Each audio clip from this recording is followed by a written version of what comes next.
Hi, I'm Sandra Niazi, and I'm here to welcome you to this edition of Rutherford County Magazine. First, we'll visit Riverdale High School and talk about growing plants and fish with their horticulture program. Next, we'll briefly discuss the new addition at Blackman Middle School.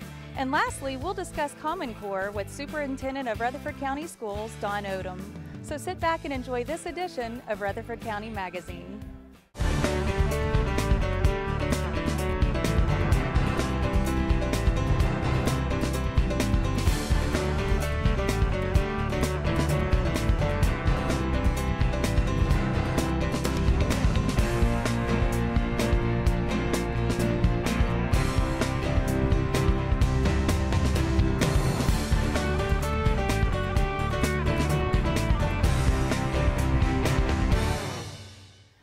Plants and fish may not seem like your typical high school class, but here at Riverdale High School, they have a horticulture program that does just that and more.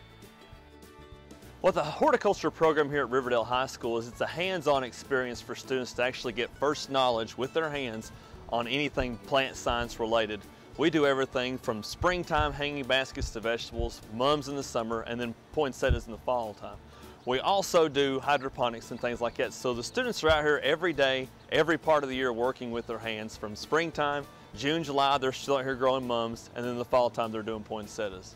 Basically, hydroponics is growing anything in just water, and it runs pretty much 24/7. We'll grow tomatoes, cucumbers, strawberries, and lettuce, and they come in like a weird little sponge. Students plant the seed in the sponge, we germinate the seed, and then eventually we'll transplant our hydroponic cucumbers and lettuce and tomatoes into this other greenhouse where they are watered 24/7. The water has a little bit of a fertilizer nutrient with it, basically enough to give the fruit its calcium and things like that. And students will actually start growing them now about this time of year. We'll begin harvesting tomatoes and cucumbers between Thanksgiving and about the second or third week of February.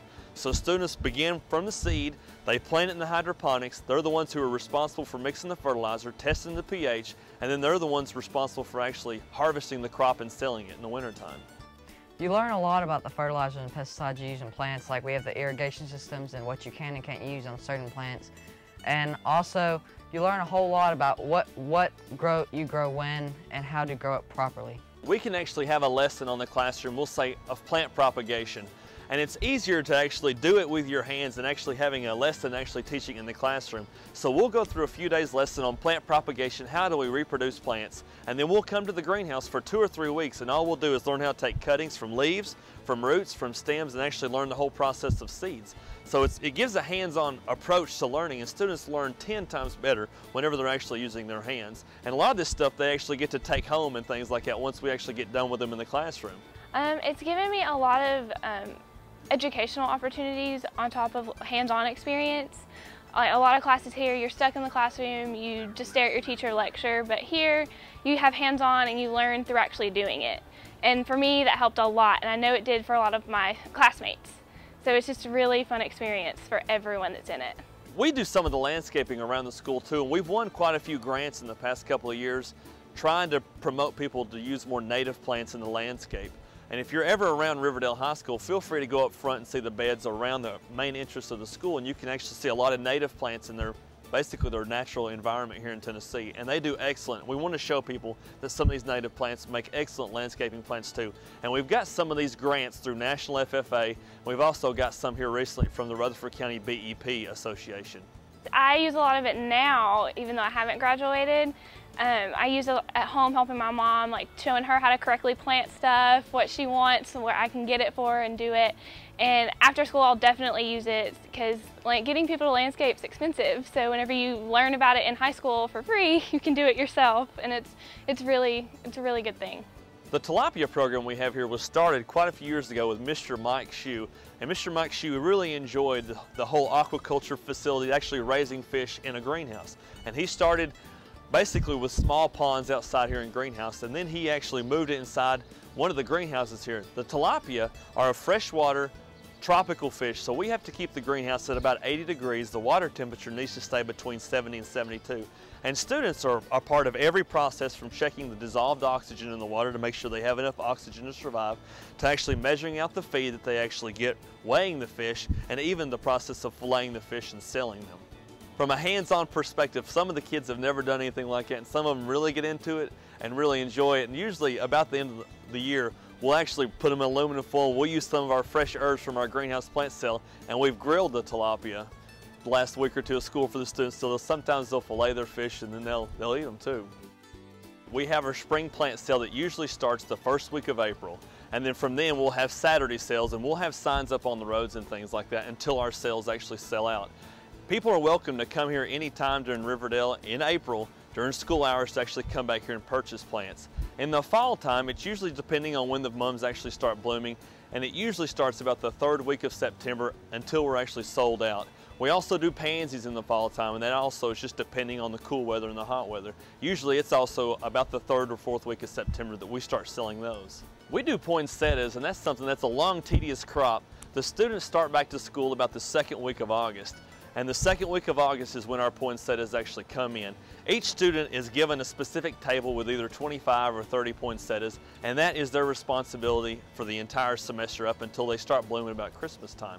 This program's amazing. It gives you a lot of educational opportunities, like I said before, with scholarships that we can get through the FFA part of these classes. And it's just a fun thing, and when we sell plants and stuff, it's really important that the public comes and helps us and supports us by buying them, because that's how we get to do things throughout the year and how we buy more things for our program. This is mainly our fundraiser for the school. So all the plant sales that we have from in the springtime, from plant sales to vegetables to hanging baskets to bedding plants to the fall mum sales, all this money, 100% of the profits go back to our school. And I think some people don't realize that, but all this money goes back to buy soil, plants, and pots for next year. So 100% of the profit goes back just to help our students get a better hands-on experience in the horticulture program here. Okay, that was a great topic about Riverdale's horticulture program. Let's move on to our next topic about Blackman Middle School's new addition. There's a great need for this addition to Blackman Middle School in this area particularly because of the multifamily housing. The city is continuing to build some very dense neighborhoods around the area. So that's increasing the population very quickly. And we have been committed to try to figure out ways to save money in building. So therefore we're going with a 2-story in this area. And it will handle and house the 6th grade. At different times we have a lot of students that come over from the city and go to our schools in the 6th grade instead of staying in the city school. So that's happened quite a bit in this area. Inside the addition itself also will add more lunchroom seating area as well as to accommodate the amount of students they have already. It's adding 372 seats in the cafeteria. It's also offering an auxiliary gymnasium that's being built to help as well with their PE with as many students as they have. The cafeteria, the media center, and the sports facilities is one thing that limits schools many times, kind of the infrastructure of the school. So if you can expand that out, then you can handle more students. That was a good look at what we can expect with Blackman Middle's new addition. Now let's ask the Rutherford County Superintendent of Schools, Don Odom, a few questions about Common Core.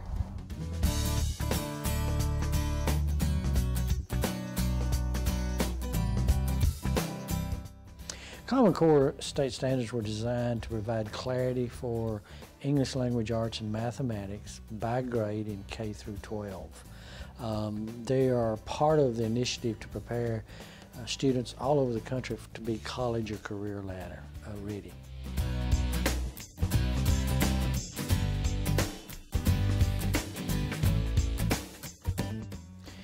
Typically in the past where a student might work a problem out and provides a simple answer to it, in Common Core, students are often asked to support their answer, tell how they arrived at what answer they may be reaching or something like that.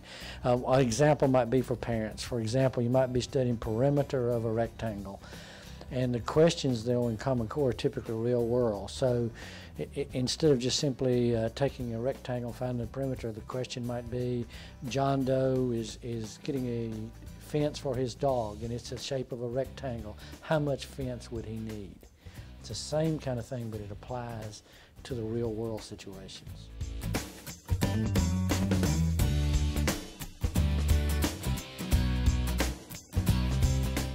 It should actually do just the opposite. Really, the older standards were more of a rote memorization and where you have simply provide an answer or a fact about something, where this one, where students are explaining their answer or they're trying to arrive at their reasoning for it, certainly requires much more of a depth.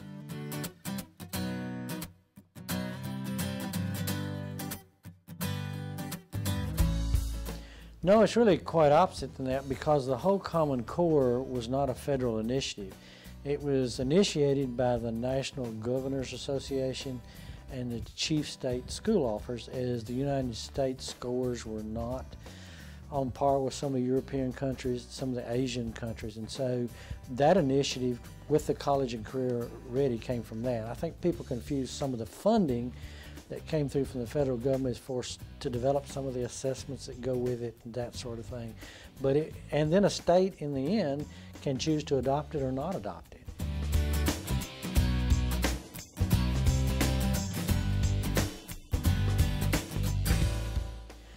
No, it's not true. Really, again, because the Common Core standards, most of those questions, religious, social beliefs, that sort of thing, is tied to social studies courses. And so as it stands now with Common Core, that's only the English language arts area and the mathematics area, it does not include social studies. Now, there are other people working on standards for social studies and all, but it's not a part of the Common Core state standards that we're talking about in that. So Common Core probably cannot be blamed for that piece.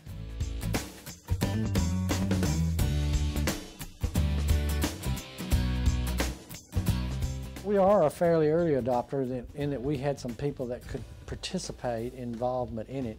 The State Board of Education adopted it in July of 2010. Then the summer of 2011, the state began the training for Common Core, and that was in K-1. So it was some English language, arts, and math for kindergarten, first grade. Then in 2012, the state conducted the training basically through the middle schools, middle grades. So then that next fall, right after the 2011, it was being taught in that, and then this past summer, they taught it all the way through high school. The state did the training with educators. So for your high school people, this is basically some last year, but basically their first year. For the K through 2 people, they've been doing it about 3 years.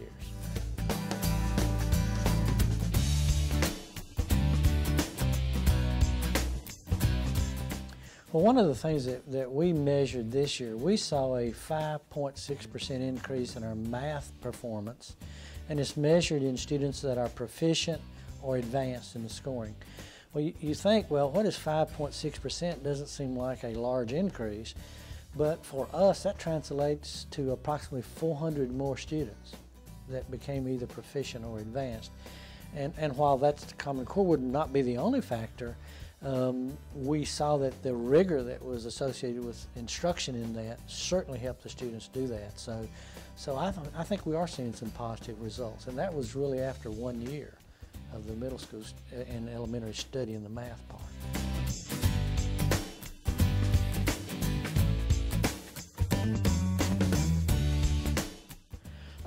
The biggest change I think that parents will see is kind of something I talked about before. The assignments that they're trying to do, the difference will be, it will be expanded. There's certainly some more rigor with it. Again, the need to support that answer. And a nice thing about it, there may not just be one way to solve a problem. That's true in math and several other areas like that. That you may be correct if you solve it different ways, but still arrive at the same solution as long as you can support what you're doing. So parents might see that. So it's not uncommon from the real world or the everyday business world that we see today, where a person might be asked to rationalize or say, well, why do you believe that's the solution to the problem? And that's really what we're trying to do, is teach our students to be better prepared, again, for college or career, but in the real world to support their belief system, to form their opinions, to come out with a rationalization, because that's the requirement for the future for our students.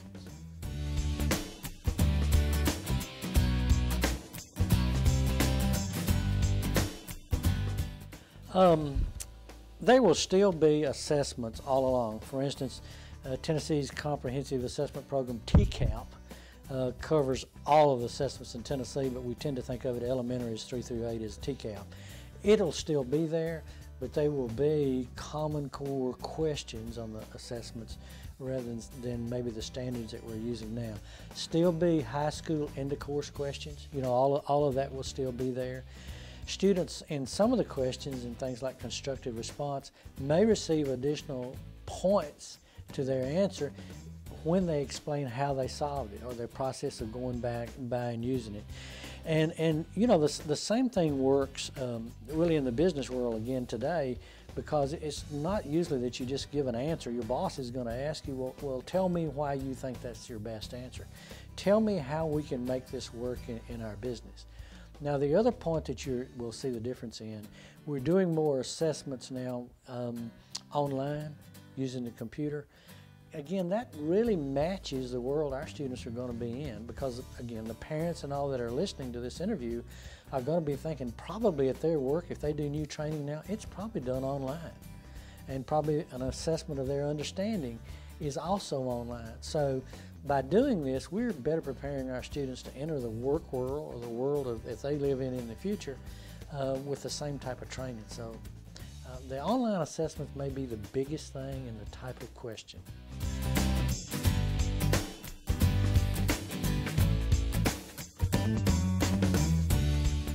If the tests are going to be designed around Common Core standards, if that's the questions, it'd be disingenuous for us and not fair to our students if we do not teach the Common Core standards, because student scores and all, and even when you look at ACT and SAT and that sort of thing, you're beginning to see some of that show up in their type of testing. Our students would be at a competitive disadvantage to receive those scholarships and the other things associated with. So you really have got to do that. Another thing is it is really a good organized scaffolding for instruction. And scaffolding is one of those terms used in education.